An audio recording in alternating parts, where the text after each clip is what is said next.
오늘도 헌법재판소는 윤석열 대통령 선고날을 잡지 않았습니다. 이제 4월로 넘어가는 건 확실해졌고요.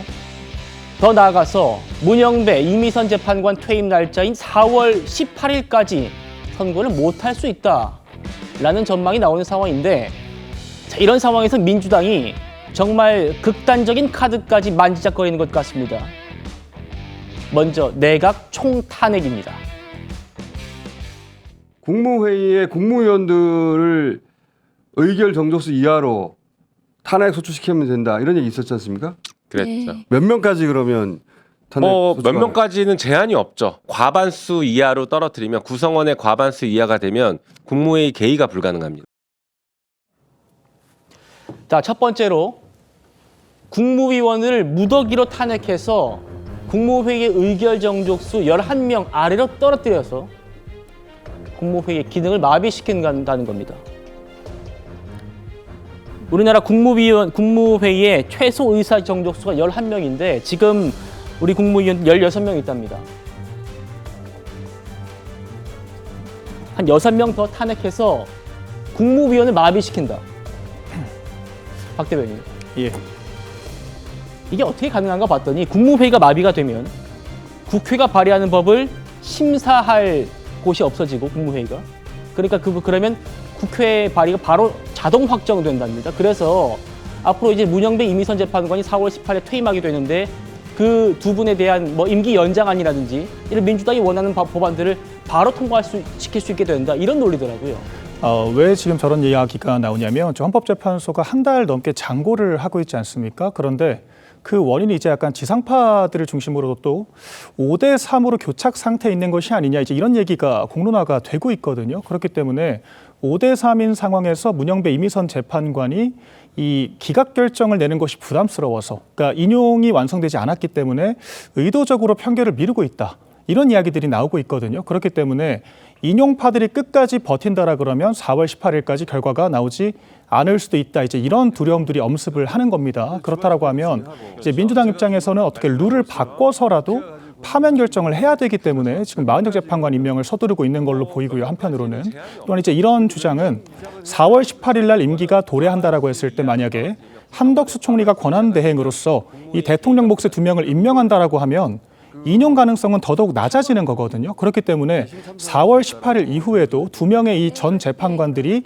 임기를 유지할 수 있도록 법안을 통과를 해야 되는 겁니다. 그런데 현재 권한당이 있는 상태에서는 제2요구권을 행사를 할 것이기 때문에 그것이 가능하지 않을 가능성이 크거든요. 그렇기 때문에 행정부를 아예 국무회의를 마비를 시켜버리고 국무회의 그런 절차를 무시한 상태에서 자동으로 법안이 공포되도록 하겠다, 지금 그런 이야기를 하고 있는 겁니다. 그런데 이런 게 정말 내란 아닌가요? 그러니까 이 국가 내각 자체를 마비시키겠다라는 이야기를 하고 있는 건데, 지금 결정을 안 내고 있는 곳은 헌법재판소지 저희 국민의힘 또는 윤 대통령 측이 아니거든요. 그렇다라 그러면 이 6표가 모이든 안 모이든 빨리 결과를 내야 되는 것은 헌법재판소의 책임입니다. 그런데 이런 것들을 이렇게 국정에 대한 아무런 개념 없이 무자비한 방식으로 추진하는 것이 맞는가에 대해서 진지한 고민이 필요할 것 같습니다. 예, 성춘 부장님. 예.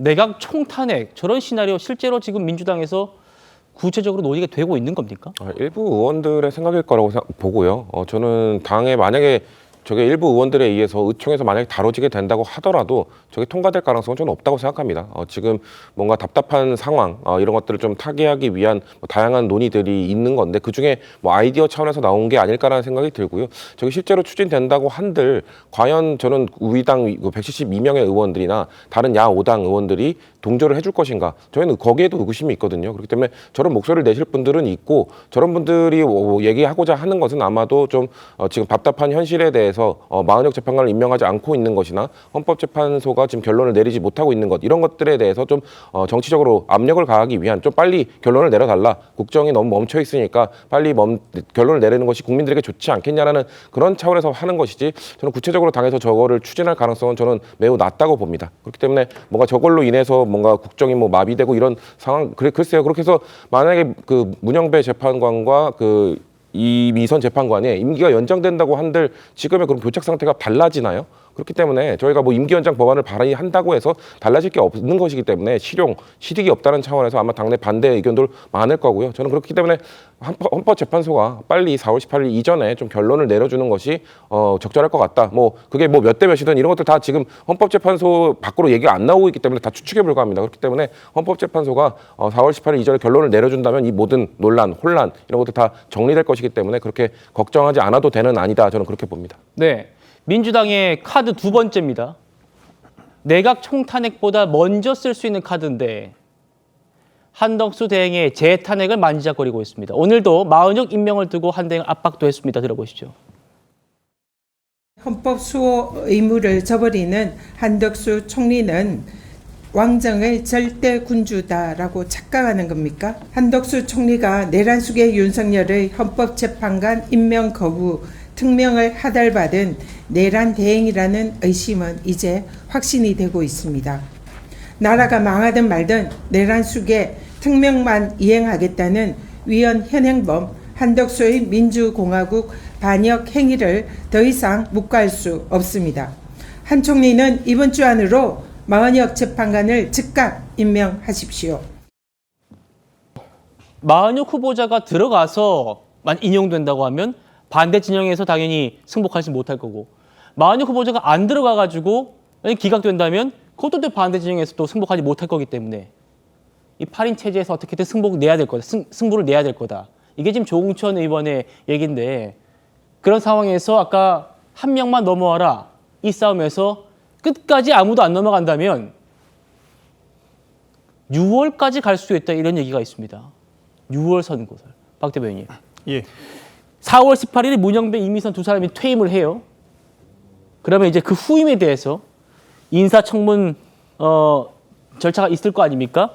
그 결과에 대해서 그 인사청문을 국회가 반드시 해야 하는 기간이 있더라고요. 예. 그게 만약에 넘어간다고 하면 경과보고서를 송부하고 이런 절차를 다 하게 되면 대통령 권한대행이 새 재판관 임명할 수 있다. 이렇게 되더라고요. 그 절차가 한 6월쯤이다. 이런 시나리오는 어떻게 보십니까?